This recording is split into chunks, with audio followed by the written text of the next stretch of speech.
주말 사이에 또 흉기 난동 사건이 벌어졌는데요. 첫 번째 뉴스입니다.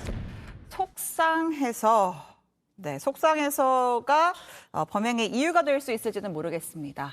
지난 토요일에 서울 은평구 주택가에서 한 남성이 양손에 흉기를 들고 흉기, 자해 소동 벌였습니다. 지금 이제 경찰과 대치 중인 검거 당시의 장면을 보고 있는데요.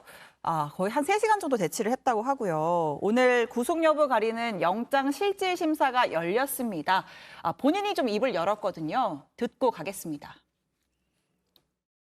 감정 문제가 아니고 속상해서 그래요. 엄마가 저를 못 믿어줬는데 무속인한테 300만 원을 갖다 주니까 너무 속상해서 술을 먹다가 풀려고 했는데 거기서도 안 받아줘서 그냥 소리 질렀는데 시민들이 와서 신고를 하고 경찰들이 너무 많이 와서 겁에 질려서 그랬어요. 저희가 음성 변조를 좀 했지만 좀 이렇게 오열하면서 발언을 했다고 하더라고요. 가족 간의 불화 얘기도 있고, 겁에 질렸다, 속상했다. 일단 영장이 기각이 됐습니다. 네. 그러니까 불구속 상태로 수사를 받게 됐는데 왜 재판부가 기각을 한 거예요? 일단 범죄 중대성 자체는 인정이 됐어요. 예. 그런데 이제 구속 영장 실질 과정에서 가장 이제 고려하는 요소가 도망갈 우려가 있는가, 도주의 그리고, 우려. 증거 예. 인멸할 우려가 있는가, 이 두 가지 요소를 가장 이제 중점적으로 보는데 도주 우려 있다고 단정짓기는 좀 어렵다라고 판단을 했고요. 그리고 이미 이제 이 사람이 어떤 그 피의 사실, 범죄 사실에 대한 관련 증거를 수사기관이 웬만큼 더 확보하고 있다. 그리고 가장 결정적으로 아마 인명 피해가 없었다는 것이 좀 고려가 되었던 것 같습니다. 그래서 네. 구속의 필요성은 인정되지 않아서 그 구속은 되지 않고 불구속 상태로 이제 수사를 받게 된 거죠. 네, 그렇군요. 재판부가 반성하고 있다, 이런 얘기도 언급을 하긴 했던데, 일단 이 남성이, 나는 다른 사람 해치 의도는 없었다라고 주장을 하고 있어요. 네, 가족 간에 좀 문제가 있어서 속상해서 이제 사건 현장 건너편 치킨집에서 술을 마시고 풀려고 했는데 거기서도 좀 안 받아주니까 소리를 질렀다고 하거든요. 근데 시민들이 와서 신고하고 경찰이 오니까 자기도 좀 겁에 질렸다라고 이제 주장을 하는 거고요. 네. 당시에 술은 취해 있었고 마약 검사에서는 음성으로 확인됐는데 당시 흉기를 들고 있었다라고 하거든요. 근데 예. 그 흉기도 주변 사람들한테 휘두르었다는 내용은 없고 자기 자신을 이제 자기 자신의 몸을 향해서 이제 겨누고 있었거나 아니면 대치하고 있는 경찰관들한테 흉기를 휘둘렀다고 합니다. 그러니까 굉장히 심적으로 좀 괴로운 그런 상황이었다고 본인이 주장을 하고 있는 것 같아요. 네네. 나오는 얘기를 들어보면 4년 전에 또 조울증 진단을 받았다고 합니다. 약은 먹고 있지 않았다라고 또 하는데 본인 이야기 좀 더 들어보겠습니다. 혹시 정신질환 약 복용 중단하신 이유 무엇입니까? 정신질환이 아니라고 생각하고 있고요. 이런 음식 관련 스트레스만 없으면 택배 일할 때는 아무 문제도 없었고 대리기사 할 때도 아무 문제 일으킨 적이 없었습니다. 사람 믿음에 대한 제 주변에 사람이 없다는 것에 너무 속상해서 이런 일이 발생한 것 같습니다. 더 이상 안 할 거고 죄송해요. 그러니까 본인은 정신질환은 아니라고 생각한다. 일상생활에 지장이 없는 상태다. 이렇게 주장을 하는데 또 한편으로는 좀 감정을 좀 주체를 잘 못하는 모습이 보이거든요. 그리고 환자 본인이 본인의 상태를 또 명확히 인지할 수 있는 것도 아니잖아요. 네, 사실 실질적으로 정신과적인 문제가 있는 사람들 중에 자기 문제를 인정하지 않기 때문에 치료를 받지 않거나 거부하는 경우가 굉장히 많고요. 네. 이분의 경우에도 좀 보면 실제로 감정 기복이 좀 심한 상태인 것 같아요. 이런 예. 사람들의 경우에는 저희가 이제 아까 조울증이라고 말씀하셨는데 양극성 정동 장애라고 하거든요. 예. 이런 사람들의 30~40% 정도가 자해를 하는 경우들이 많고요. 네. 실제로 그 기분이 고양되거나 이런 상태에서 좀 사소한 문제에도 과격하게 행동하거나 분노하는 그런 경향들이 있기도 합니다. 네. 또 보니까 그 앞에 경찰 조사 받을 때는 그러니까 내가 자해를 하려고 한 거다라고 진술을 했었는데 또 오늘 지금 이제 기자들 앞에서 얘기를 했을 때는 자해할 의도도 없었다라고 얘기를 했거든요. 그러니까 지금 이제 나가고 있는 게 경찰 조사 당시에 자해할 생각이 있었다라는 거고 또 오늘은 또 없었다.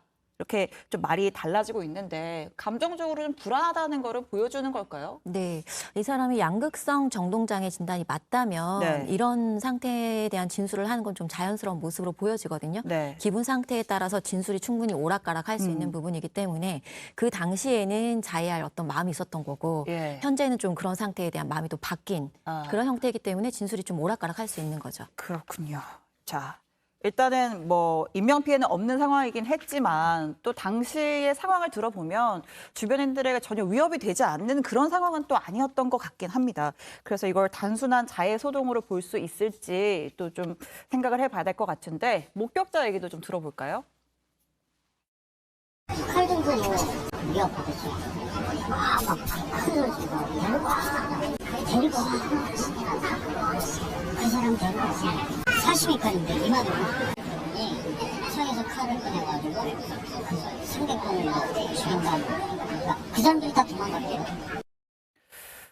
그러니까 요즘 같은 시국에 칼을 들고 또 큰 소리가 있었고 그 경찰이 그 요리사여서 그러니까 피의자는 요리사여서 칼을 갖고 있었다라고 했지만 경찰이 압수한 흉기가 8종이고 네. 그 당시에 들고 있던 흉기가 2개라고 하는 거예요. 네. 그럼 사실 경찰 입장에서는 이거 굉장히 범죄의 위험성이 있다, 크다 이렇게 볼 수밖에 없잖아요. 그렇죠. 지금 뭐 흉기 휴대 자체가 좀 그거 자체로도 사람들은 좀 불안해하는데 네. 지금의 어떤 사회적 분위기가 네. 사실은 뭐 칼부림 사건, 칼부림 예고 이런 것들이 너무 많아지기 때문에 흉기를 휴대한 사람 또 네. 위험한 물건을 조금이라도 휴대하고 난동 부리는 사람에 대해서 더 예민하게 볼 수밖에 없거든요. 예. 그래서 지금 8종이나 압수를 했다라는 거는 사실 되게 많은 종류의 어떤 흉기 또는 위험한 물건을 네. 이 사람이 당시에 소지하고 있었던 것 같습니다. 뭐 직업이 과거에 요리사였다고는 하니. 하는데 예. 그렇다 하더라도 지금 요리사직을 유지하고 있는지 모르겠지만 네. 이게 좀 일반적인 어떤 흉기 소지가 가능한 것인지 그런 것도 좀 봐야 될 필요가 있을 것 같아요. 네, 좀 궁금한 게, 그러니까 이게 주방 도구로서의 칼이라고 하는 거는 주방 도구지만 네. 이게 흉기로 돌변할 수도 있는 거고, 그렇죠. 뭐 호신용품도 마찬가지예요.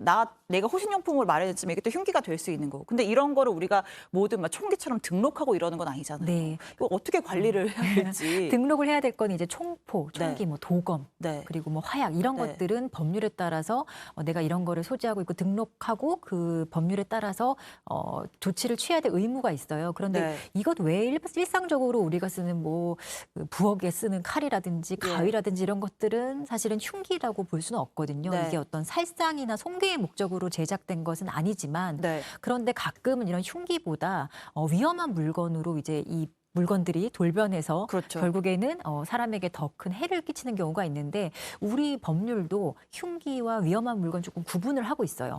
흉기 자체는 정말로 살상이나 어떤 손괴를 목적으로 제작이 된 것이지만 위험한 물건은 흉기보다 더 큰 범위인데 반드시 살상의 목적으로 제작될 필요는 없다라고 판단을 하거든요. 법적으로 좀 예, 분류가 되어 있고 완전히 구별되는 개념이기는 합니다. 그런데 어쨌거나 그 위험한 물건이 쓰여졌을 때 네. 어떻게 쓰여졌는지 그 방법도 고려를 하고요. 네. 그리고 위험한 물건이 칼이라면은 뭐 칼의 길이가 어땠는지, 예. 얼마나 뾰족했는지, 예. 사용 방법이나 그리고 사회 통념상 정말로 이 위험한 물건을 어떤 상대방이 봤을 때 위험을 느꼈는지 이런 것들을 개별적으로 판단해서 위험한 물건인지를 판단을 합니다. 알겠습니다. 자, 이번에는 검거 당시의 상황을 조금 집중해서 보겠습니다. 경찰과 특공대까지 출동을 해서 한 2시간 40분, 3시간 가까이 배치를 했다고 해요. 당시에 팽자건 같은 어떤 물리적인 제압을 사용하지 않았다고 하더라고요. 네. 그래서 보니까 약간 상의를 좀 벗고 있는 것 같죠. 예.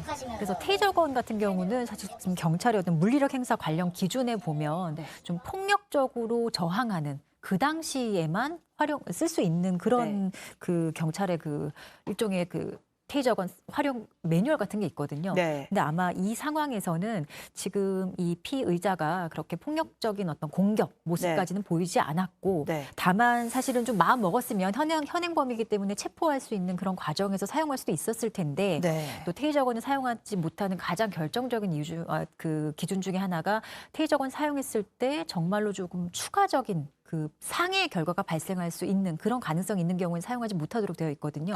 근데 옷이 아니라 만약에 직접적으로 살에 닿았거나 이렇게 되면 사실 저 상대방의 어떤 그 뭐랄까요?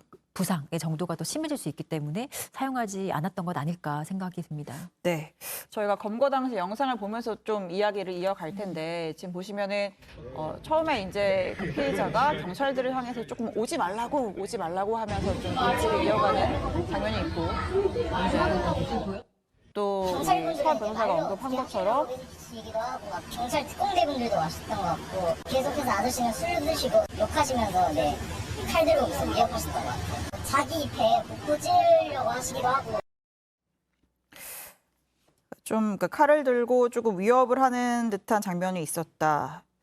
그러니까 더 위험할 수 있기 때문에 테이저건을 사용하지 않았던 것으로 보이고 아마 그러지 않았을까 싶습니다. 예. 최대한 대화로 풀어낼 수 있다라고 현장 경찰이 판단을 네. 했던 것 같고요. 네. 그래서 최대한 대화로 일단은 상황을 마무리 지려고 노력을 했던 것 네. 같습니다. 그러니까 결국은 대화 설득으로 그 위험 협상가 네네. 옷을 입은 이제 경찰이 네, 당시에 이게 경찰관이 위기협상 복장을 하고 있었다라고 예. 이야기를 하고 있잖아요. 우리가 이렇게 흉기를 들고 있는 사람을 무력으로 빠르게 진압하지 않고 왜 이렇게 오랜 시간 동안 대치하고 있었고 네. 왜 이 사람들의 요구를 들어줬느냐라고 사람들은 일반적으로 생각할 수 있는데요. 네. 일단 위기협상에 대한 이해가 좀 필요합니다. 이렇게 감정적으로 불안한 상태의 어떤 사람, 자해를 하려거나 다른 사람을 위협하려는 이런 사람한테 설득을 통해서 범행을 이제 좀 포기하려고 하는 그런 심리적인 수사 기법인데요. 네. 이 목적이 뭐냐면 비폭력적인 방법으로 해서 아무도 다치지 않고 네. 사건을 이제 범죄를 해결하려는 네. 그런 기법입니다. 특히 이 사람의 경우와 같이 그런 기분 장애가 있는 사람들의 경우에는 첫 대면이 굉장히 중요하거든요. 예를 들어 5분에서 45분 그 사이에 굉장히 좀 감정적으로 좀 격양되어 있는 상태일 수 있기 때문에 예. 이 상태에서 오히려 무력으로 진압하려 하다 보면 자해를 한다던가 네. 더 극단적인 행동을 할 수 있기 때문에 대화와 설득 과정을 통해서 일단은 감정을 누그러뜨리고 네. 그 이후에 좀 이성적인 판단을 해서 스스로 범행을 좀 하지 못하도록 하는 그런 설득 과정이라고 볼 수 있습니다. 그래서 뭐 치킨과 소주를 사달라고 했다라고 해서 네. 이제 경찰이 협조한 것도 그런 맥락이겠죠. 네, 사실은 이 사람이 이제 요구했던 부분이 엄마와 외삼촌을 불러달라라고 네. 이야기를 했는데 사실은 이런 협상 과정에서는 가족이라던가 이런 사람들을 이제 같이 개입을 시키진 않습니다. 왜냐하면 아. 감정적으로 더 격양되어 있는 상태로 만들 수 있기 때문에 네. 그래서 모든 종류의 그 어떤 요구사항을 들어줄 수는 없지만 일부 그 사람들의 마음을 누그러뜨리면서 서로 이제 그런 설득 전략 중에 하나라고도 볼 수 있거든요. 그래서 그 경계심을 풀었던 네. 그 시점에 이제 경찰 특공대가 투입을 한 거고요. 네. 실제로 이런 위기 협상 팀이랑 경찰 특공대가 한 팀으로 이제 공조를 하는 형태로 진행이 되게 됩니다. 알겠습니다.